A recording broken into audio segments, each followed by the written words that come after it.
So ಯಜಮಾನ್ರನ್ನ ಮಾತಾಡಿಸ್ಕೊಂಡು ಮತ್ತೆ beach ಒಳಗಡೆ ಹೋಗ್ತಾ ಇದ್ದೀನಿ. ಯಾಕಂತಂದರೆ ಈಗ ಅಂಜನಾದ್ರಿ ಕಡೆ ಹೋಗೋದು ಬೇಡ.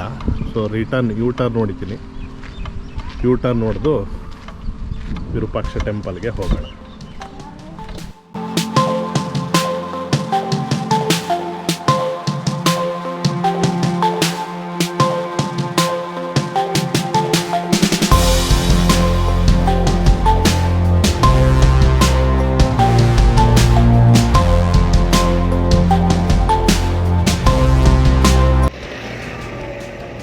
ಹಂಗೆ ಫ್ರೆಂಡ್ಸ್, ಎಂಟ್ರೆನ್ಸ್ಗೆ ಬಂದ್ಬಿಟ್ಟಿದ್ದೀನಿ. ಹಾಗೆಯೇ ಇಲ್ಲಿಂದ ಹೊಸಪೇಟೆ 10 ಕಿಲೋಮೀಟ್ರ್ ಅಂತ ತೋರಿಸ್ತಾ ಇದೆ.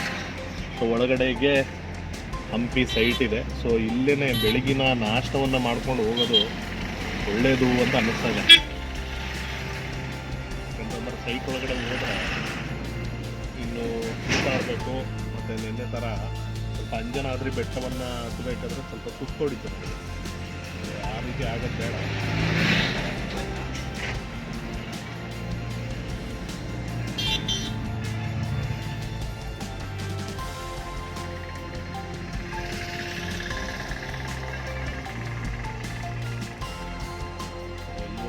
ಪಾರ್ಕಿಂಗ್ ಕಾಣಿಸ್ತಾ ಇಲ್ಲ.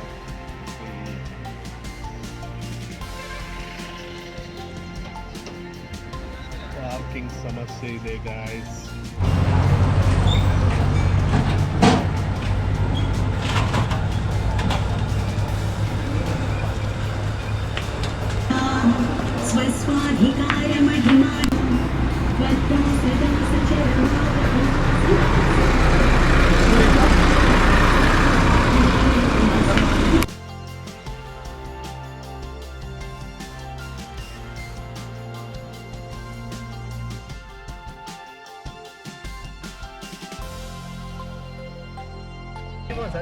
ದೂರ ಆಗುತ್ತೆ. ಮತ್ತೆ ಪುನಃ ಇಲ್ಲೇ ಬಂದು ಮತ್ತೆ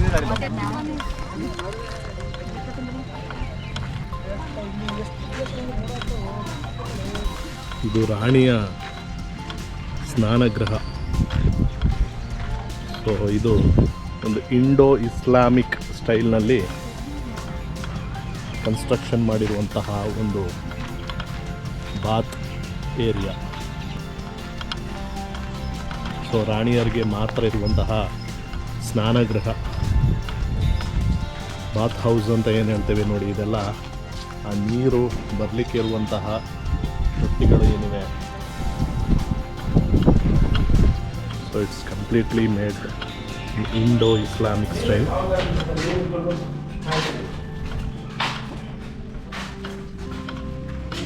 ಸೊ ನಾವಿಲ್ಲಿ ಇದರ ಕನ್ಸ್ಟ್ರಕ್ಷನನ್ನು ನೋಡ್ಬೋದು.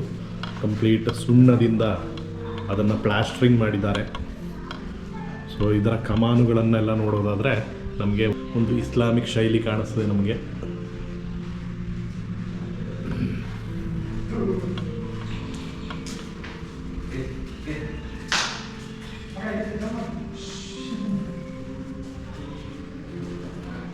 ಸೊ ಆಫ್ ಸೀಸನ್ ಆಗಿರುವುದರಿಂದ ಹೆಚ್ಚಿನ ಟೂರಿಸ್ಟ್ಗಳು ಕಂಡು ಬರ್ತಾ ಇಲ್ಲ. ಸೊ ಇಲ್ಲಿ ಬಾಲ್ಕನಿಗಳಿದ್ದಾವೆ. ಅದೇ ರೀತಿ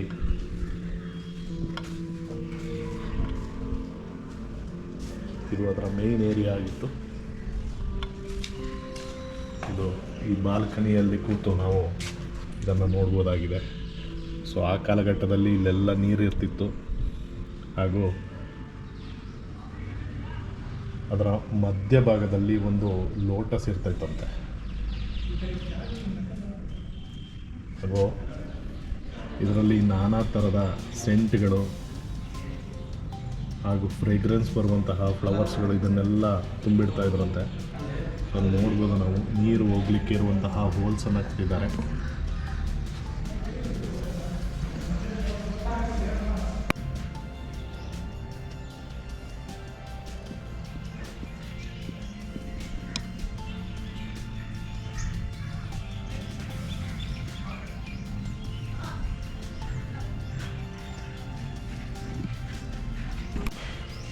ನೋಡಿ 15ನೇ ಶತಮಾನಗಳಲ್ಲೇ ಯಾವ ರೀತಿಯಾದಂತಹ ಒಂದು ಪ್ಲ್ಯಾನಿಂಗನ್ನು ಇವರು ಮಾಡಿದ್ದಾರೆ ಅಂತಂದರೆ, ಇಲ್ಲಿ ನೋಡಿ, ಇಲ್ಲಿ ಆಗಲೇ ಹೇಳಿದೆ, ಇಲ್ಲಿ ತೊಟ್ಟಿಯನ್ನು ನಿರ್ಮಾಣ ಮಾಡಿದ್ದಾರೆ. ಇದರಿಂದ ತುಂಗಭದ್ರಾ ನದಿಯಿಂದ ಆ ನೀರು ಬಂದು ಇದಕ್ಕೆ ಅದು ಫಿಲ್ಲನ್ನು ಮಾಡ್ತಾಯಿದ್ರು.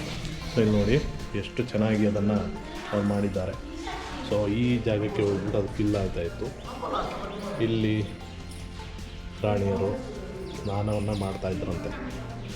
ಸೊ ಆ ರೀತಿಯಾದಂತಹ ಒಂದು ಇಂಡೋ ಇಸ್ಲಾಮಿಕ್ ಶೈಲಿಯಲ್ಲಿ ನಿರ್ಮಾಣವಾಗಿರುವಂತಹ ಒಂದು ಕಟ್ಟಡ.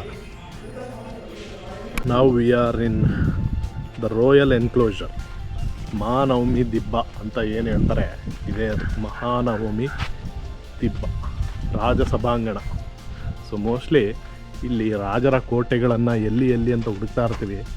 ಸೊ ಮೋಸ್ಟ್ಲಿ ಇದರ ಮೇಲೆ ಇತ್ತು ಅಂತ ಕಾಣ್ಬೋದು. ರಾಜರ ಆಸ್ಥಾನ ಮತ್ತು ಸಭಾಂಗಣ ಏನಿತ್ತು, ಇಲ್ಲಿ ಕಲ್ಚರಲ್ ಆ್ಯಕ್ಟಿವಿಟೀಸ್ಗಳೆಲ್ಲ ಏನು ನಡೀತಾ ಇತ್ತು, ರಾಜರು ಇದರ ಮೇಲೆ ಕೂತ್ಕೊಂಡು ಅದನ್ನೆಲ್ಲ ನೋಡ್ತಾ ಇದ್ರು ಅಂತ ಕಾಣುತ್ತೆ. ಸೊ ರಾಯಲ್ ಎನ್ಕ್ಲೋಜರ್ ಅಂತ ಹೇಳ್ತೀವಿ ಇದನ್ನು. ಅದರ ಮೇಲೆ ಹೋಗಿ ನೋಡೋಣ. ಇದರ ಫೌಂಡೇಶನ್ನೇ ಈ ಮಟ್ಟಿಗಿದೆ. ಇದರ ಫೌಂಡೇಶನ್ ಹೈಟ್ ನೋಡಿದ್ರೇ ಇಷ್ಟು ದೊಡ್ಡದಿದು. ಸೊ ಅಲ್ಲಿ ಹೋಗಿ ನೋಡುವ.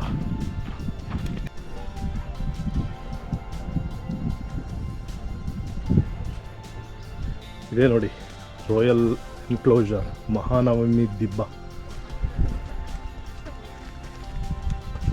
ಸೊ ಇಲ್ಲೇ ಇವರ ರಾಜರ ಪ್ಯಾಲೇಸ್ಸು ಮತ್ತು ಸೆಂಟರ್ ಪ್ಲೇಸ್ ಇದೆ ಮಹಾನವಮಿ ದಿಬ್ಬ.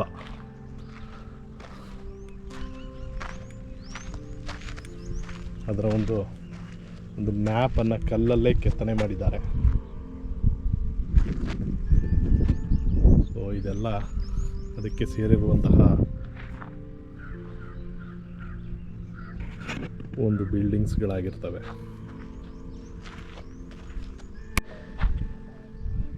ಇದು ಜಸ್ಟ್ ನನಗೆ ಈಜಿಪ್ಟ್ನ ಒಂದು ಪಿರಮಿಡ್ನ ನೋಡಿದಾಗೆ ಆಗ್ತಾ ಇದೆ. ಸೊ ಆ ಕಾಲದಲ್ಲಿ ಎಷ್ಟು ಅದ್ಭುತವಾಗಿ ಇದನ್ನು ನಿರ್ಮಾಣ ಮಾಡಿದ್ದಾರೆ ಅಂತಂದರೆ it's just like the pyramids of Egypt.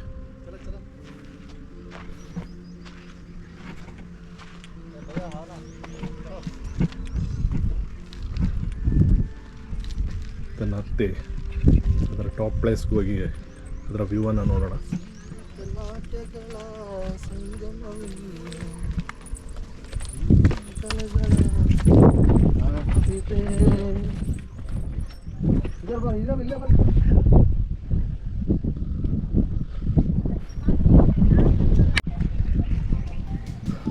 Friends, ಇದು ಸೀಸನ್ ಅಲ್ಲದೆ ಇರೋದ್ರಿಂದ ಈ ಹಂಪಿ ಸೈಟಲ್ಲಿ ನನ್ನ ಬಿಟ್ಟರೆ ಯಾರೂ ಕಾಣಿಸ್ತಾ ಇಲ್ಲ.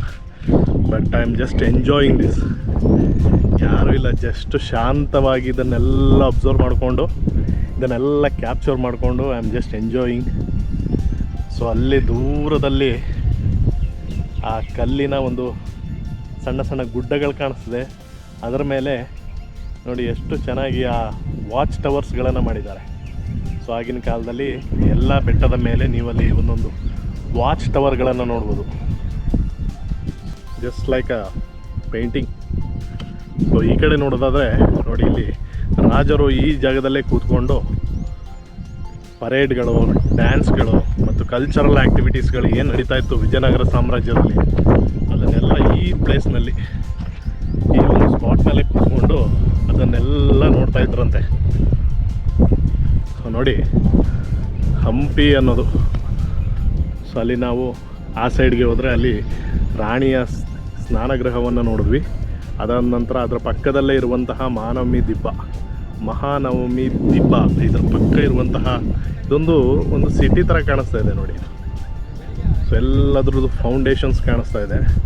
ಸೊ ಮೋಸ್ಟ್ಲಿ ಎಲ್ಲ ಇಟ್ಟಿಗೆಯಿಂದ ಅದನ್ನು ಕನ್ಸ್ಟ್ರಕ್ಷನನ್ನು ಮಾಡಿರ್ತಾರೆ.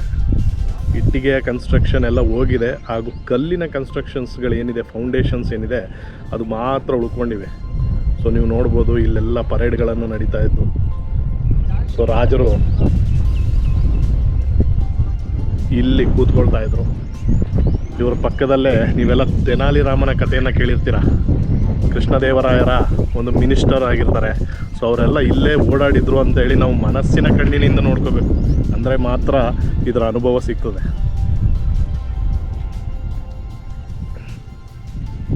ಸೊ ಯಾವ ರೀತಿ ಅವರು ತುಂಗಭದ್ರದಿಂದ ಈ ಒಂದು ಜಾಗಗಳಿಗೆ ನೀರನ್ನು ತರ್ತಾ ಇದ್ರು ಆ ಕಾಲದಲ್ಲಿ it joins Tungabhadra river.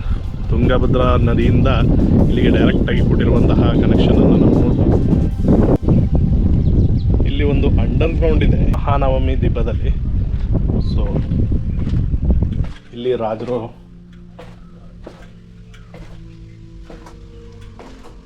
Enter ಆಗ್ತಾ ಇದ್ದಂತಹ ಒಂದು ಪ್ಲೇಸ್ ನೋಡಿ. ಇಷ್ಟು ಇಳಿದ್ರೆ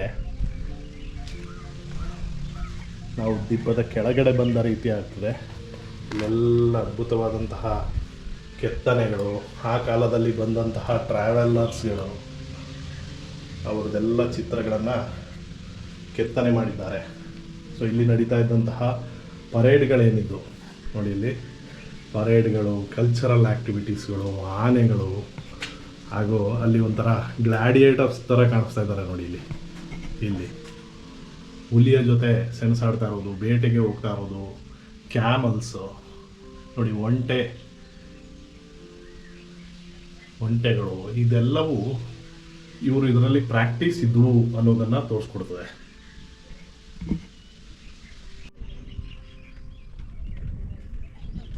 ಸೊ ನಾವು ಆ ಮಹಾನವಮಿ ದಿಬ್ಬವನ್ನು ನೋಡಿದ ನಂತರ ಇದರ ಪಕ್ಕದಲ್ಲೇ ಇರುವಂತಹ ಒಂದು ಪುಷ್ಕರಣಿ ಇದೆ.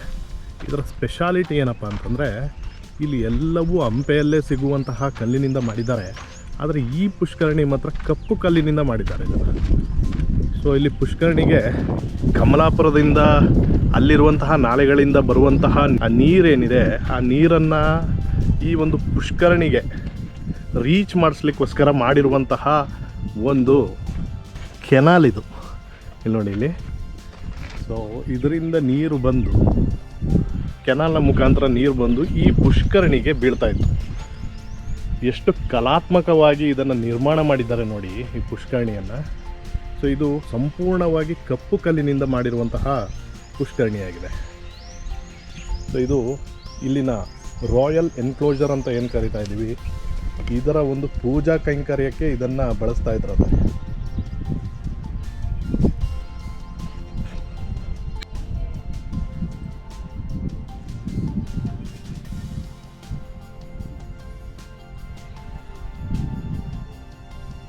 ಇದು ಹಜಾರರಾಮ ದೇವಾಲಯ.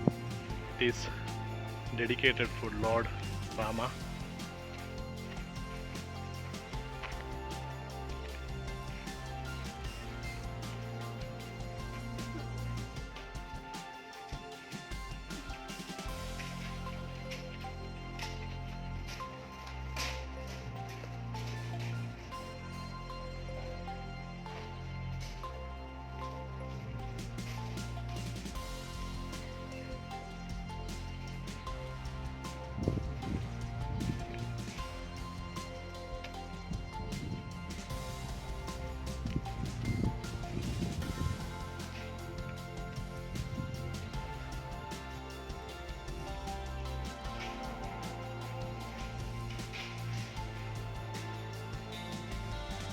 ನಾವು ಆಗಲೇ ನೋಡ್ದಂಗೆ ಆ ಮಹಾನವಮಿ ದಿಬ್ಬದಲ್ಲಿ ಕೆಳಗಡೆ ಫೌಂಡೇಶನ್ಸ್ ಮಾತ್ರ ಕಾಣ್ತಾ ಇದ್ವು, ಬಟ್ ಗೋಪುರಗಳು ಕಾಣ್ತಾ ಇರಲಿಲ್ಲ. ಮೋಸ್ಟ್ಲಿ ಈ ರೀತಿಯಾದಂತಹ ಗೋಪುರಗಳು ಅದರ ಮೇಲೆ ಇತ್ತು ಅಂತ ಕಾಣ್ತದೆ. ಯಾಕಂದರೆ ಯಾಕೆ ಈಗ ಗೋಪುರ ಅಂತ ಹೇಳೋದಾದರೆ ನೋಡಿ, ಅಲ್ಲಿ ಕ್ಲಿಯರಾಗಿ ಕಾಣಿಸ್ತದೆ ಇದೆಲ್ಲ ಕಲ್ಲಿಂದ ಮಾಡಿರೋದು. ಈ ಫೌಂಡೇಶನ್ ಭಾಗ ಮತ್ತು ಈ ವಾಲ್ಸ್ ಎಲ್ಲ ಮಾಡಿರೋದು ಕಲ್ಲಿಂದ. ಬಟ್ ಆ ಮೇಲಿನ ಗೋಪುರ ಏನಿದೆ ಅದು ಮಾಡಿರೋದು ಇಟ್ಟಿಗೆಯಿಂದ. ಅಲ್ಲಿ ನೋಡಿ, ಆ ಇಟ್ಟಿಗೆಯಿಂದ ಮಾಡಿ ಅದರ ಮೇಲೆ ಸುಣ್ಣದಿಂದ ಅದನ್ನು ಪ್ಲಾಸ್ಟ್ರಿಂಗ್ ಮಾಡಿದ್ದಾರೆ. ಆದ ಕಾರಣದಿಂದನೇ ಅದು ಡೆಮೋಲಿಷ್ ಆಗಿರೋದು ಮತ್ತು ಅದು ಪ್ರಕೃತಿ ವಿಕೋಪದಿಂದ ಅದು ನಾಶವಾಗಿರೋದು. ಈ ಕಲ್ಲಿಂದು ಹಾಗೆ ಉಳಿದಿದೆ. ಆ ಗೋಪುರಗಳೇನಾಗಿದೆ ಅಂತಂದರೆ ಅದು ಡಿಸ್ಟ್ರಾಯ್ ಆಗಿದೆ. ಸೊ ಕಲ್ಲಿನಿಂದ ಮಾಡಿರೋದು ಎಲ್ಲವೂ ಹಾಗೇ ಇದೆ. ಮರದಿಂದ ಏನು ಮಾಡಿದರೆ ಅದೆಲ್ಲವೂ ನಶಿಸಿ ಹೋಗಿವೆ. ಹಜಾರರಾಮ ಟೆಂಪಲ್ ಮುಗೀತು. ಇನ್ನು ವಾಚ್ ಟವರ್ ಇದೆ. ಮತ್ತು ಮುಂದೆ ಏನು ಸಿಗ್ತದೆ ಅಂತ ನೋಡೋಣ. ಸೊ ಇಲ್ಲೊಂದು ಎಂಟ್ರೆನ್ಸ್ ಇದೆ, ಸಣ್ಣ ಎಂಟ್ರೆನ್ಸು. ಸೊ ಲೆಟ್ಸ್ ಸಿ ಏನು ಸಿಗುತ್ತೆ ಮುಂದೆ ಅಂತ ಹೇಳಿ.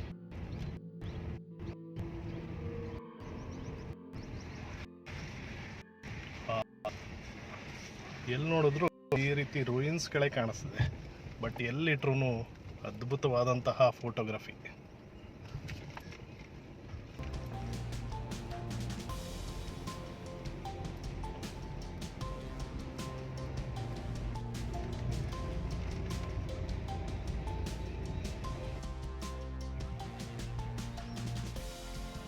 ಫ್ರೆಂಡ್ಸ್, ನಾವು ಈಗ ಬಂದಿರೋದು ಎಲಿಫೆಂಟ್ ಸ್ಟೇಬಲ್, ಆನೆಗಳನ್ನು ಇಡ್ತಾ ಇದ್ದಂತಹ ಜಾಗ ಇದು, ಎಲಿಫೆಂಟ್ ಸ್ಟೇಬಲ್ ಅಂತ ಹೇಳಿ.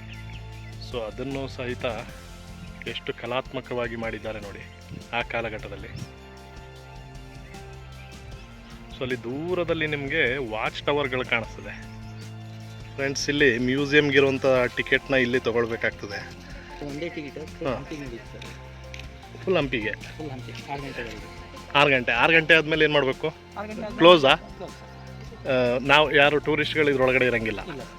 6 ಗಂಟೆಗೆ ಸನ್ಸೆಟ್ಟು. ಹೌದಾ? ಎಕ್ಸ್ಕವೇಷನ್ ಇದು ಒಂದೇ ನಡೀತಾ ಇರೋದಾ, ಬೇರೆ ಕಡೆ ನಡೀತಾ ಇದೆಯಾ? ಇದೊಂದು ಫ್ರೆಂಡ್ಸ್, ಇದು ಎಕ್ಸ್ಕವೇಷನ್ ಪಾಯಿಂಟ್ಗಳು ನೋಡಿ. ಸೊ ಇಲ್ಲಿ ಒಬ್ಬರು ಸಿಕ್ಕಿದ್ದಾರೆ, ಅವರೇ ಹೇಳಿದ್ದು ಈ ಥರ ಸಿಕ್ಕಿರೋದನ್ನು ಅವರು ರೆನೋವೇಷನ್ ಮಾಡ್ತಾ ಇದ್ದಾರೆ. ಸೊ ತುಂಬ ಹಳೆ ಕಾಲದವ್ರು ಹೇಗೆ ಮಾಡಿದ್ದಾರೆ ಅದೇ ರೀತಿ ಅವರು ಕನ್ಸ್ಟ್ರಕ್ಷನನ್ನು ಮಾಡ್ತಾ ಇರೋದು ನಮಗೆ ಇಲ್ಲಿ ಕಂಡು ಬರ್ತದೆ. ಅವರು ಕೊಟ್ಟಂತಹ ಮಾಹಿತಿಯ ಪ್ರಕಾರವಾಗಿ ತುಂಬ ನೀಟಾಗಿ ಅದ್ಭುತವಾಗಿ ಇದನ್ನು ರೆನೋವೇಷನ್ ಮಾಡ್ತಾ ಇದ್ದಾರೆ. ಸೊ ಒಂದು ಟಿಕೆಟನ್ನು ತೊಗೊಂಡ್ರೆ ನಾವು ಸಂಪೂರ್ಣವಾದಂತಹ ಹಂಪಿಯನ್ನು ನಾವು ವೀಕ್ಷಣೆಯನ್ನು ಮಾಡ್ಬೋದು ಅಂತ ಹೇಳಿದ್ದಾರೆ. ಸೊ ಅಲ್ಲಿ ಬಿಸಿಲಿನ ಧಗೆಯಿಂದ ಪಾಪ ಕೆಲಸ ಮಾಡಿ ಕೂತಿರುವಂತಹ ಜನರನ್ನ ನಾವು ನೋಡ್ಬೋದು. So let's take the ticket and let's see what is inside. Friends, ಈ ಒಂದು ಕಟ್ಟಡದ ಒಳಗಡೆ ಹೋಗ್ಬೇಕಂತಂದರೆ ನಮಗೆ ಇಲ್ಲಿ 40 ರೂಪಾಯಿಯ ಒಂದು ಟಿಕೆಟನ್ನು ತೊಗೊಳ್ಬೇಕಾಗ್ತದೆ. ಸೊ ಝೆನಾನಾ ಎನ್ಕ್ಲೋಸರ್, ರಾಣಿಯರ ಅಂತಃಪುರ ಆವರಣ ಅಂತ ಇದೆ. ಸೊ ಇಲ್ಲಿ ಇಷ್ಟು 40 ರೂಪಾಯಿ ಟಿಕೆಟನ್ನು ತೊಗೊಂಡ್ರೆ ನಾವು lotus Mahal, palace foundations, treasury, watch tower, Jal Mahal, guards house, elephant stable ಇತ್ಯಾದಿ ಇಷ್ಟನ್ನು ನಾವು ಈ 40 ರೂಪಾಯಿಯ ಟಿಕೆಟನ್ನು ಕೊಟ್ಟು ನಾವು ಇದರೊಳಗಡೆ ಹೋಗ್ಬೋದು, ಝೆನಾನಾ ಎನ್ಕ್ಲೋಸರ್ ಅಂತ ಹೇಳ್ಕೊಂಡು. ಸೊ ಈ ಒಂದು ಟಿಕೆಟ್ನ ಇಂಪಾರ್ಟೆನ್ಸ್ ಏನಂತಂದರೆ, ಈ ಒಂದು 40 ರೂಪಾಯಿಯ ಟಿಕೆಟನ್ನು ನಾವು ತೊಗೊಂಡ್ರೆ ಹಂಪಿಯಲ್ಲಿರುವಂತಹ ಎಲ್ಲ ಮಾನ್ಯುಮೆಂಟ್ಸನ್ನು ನಾವು ನೋಡ್ಬೋದಾಗಿದೆ. ಇದು ಲೋಟಸ್ ಮಹಲ್. ಈ ಲೋಟಸ್ ಮಹಲ್ ಸಹಿತ ಒಂದು ಇಂಡೋ ಇಸ್ಲಾಮಿಕ್ ಶೈಲಿಯಲ್ಲಿ ಇದನ್ನು ನಿರ್ಮಾಣ ಮಾಡಲಾಗಿದೆ. ಇದರ ಮೇಲೆ ಹೋಗ್ಬೋದು, ನಾವು ಸ್ಟೆಪ್ಸ್ ಕೊಟ್ಟಿದ್ದಾರೆ, ಈಗ ಅದನ್ನು ಕ್ಲೋಸ್ ಮಾಡಲಾಗಿದೆ. ಸೊ ಮೇಲೆ ರಾಣಿಯರು ಹೋಗಿ ಇದನ್ನೆಲ್ಲ ಸುತ್ತಮುತ್ತಲ ಪ್ರದೇಶವನ್ನೆಲ್ಲ ವಾಚ್ ಮಾಡಲಿಕ್ಕೆ ಇರುವಂತಹ ಒಂದು ಟವರ್ ಅದು. ಸೊ ಇದೊಂದು ಲೋಟಸ್ನ ಆಕಾರದಲ್ಲಿ ಇದನ್ನು ನಿರ್ಮಾಣ ಮಾಡಲಾಗಿದೆ, ಅದರಿಂದ ಇದನ್ನು ಲೋಟಸ್ ಮಹಲ್ ಅಂತ ಕರೀತಾರೆ.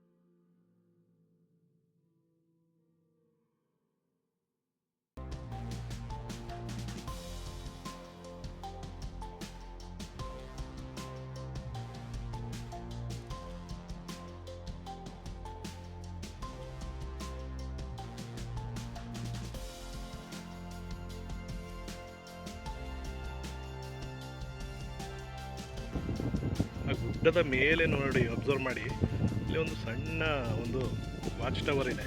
ಸಣ್ಣದಲ್ಲ ಅದು, ಅಲ್ಲಿ ಹೋದ್ರೆ ದೊಡ್ಡದೇ ಇರ್ಬೋದು. ಸೊ ಬಟ್ ಇಲ್ಲಿಂದ ಭಾಳ ಸುಂದರವಾಗಿ ಕಾಣಿಸ್ತಾ ಇರುವಂತಹ ಒಂದು ವಾಚ್ ಟವರ್ ಅದು. ಅದರ ಚಿತ್ರವನ್ನು ನಾನು ಬಿಡಿಸಿದ್ದೆ ಒಂದಿನ. ಅದು ಮಾತಂಗ ಹಿಲ್ಗೆ ಹೋದರೆ ಮತ್ತೆ ಕಾಣಿಸ್ತದೆ. So let me check it out litre.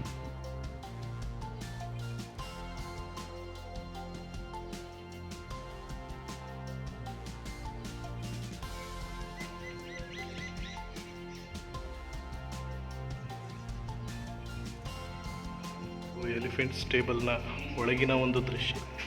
So ಇದು ಅದರ ರೂಫ್ ಆಗಿರ್ತದೆ. ಇಲ್ಲಿ ಸಣ್ಣ ಎಂಟ್ರೆನ್ಸ್ನ ಕೊಟ್ಟಿದ್ದಾರೆ. 3 ಸ್ಟೇಬಲ್ ರೂಮನ್ನು ಇದರೊಳಗಡೆ ನಾವು ಈ ರೀತಿ ಎಂಟರ್ ಆಗಿ ಹೋಗ್ಬೋದು. 4ನೇದು ಮೋಸ್ಟ್ಲಿ ಕ್ಲೋಸನ್ನು ಮಾಡಿರ್ತಾರೆ. ಸೊ ಈ ರೀತಿ ಒಂದರಲ್ಲಿ ಹತ್ತಿ ನಾವು 3 ಸ್ಟೇಬಲ್ಗಳಿಗೆ ಬರ್ಬೋದು.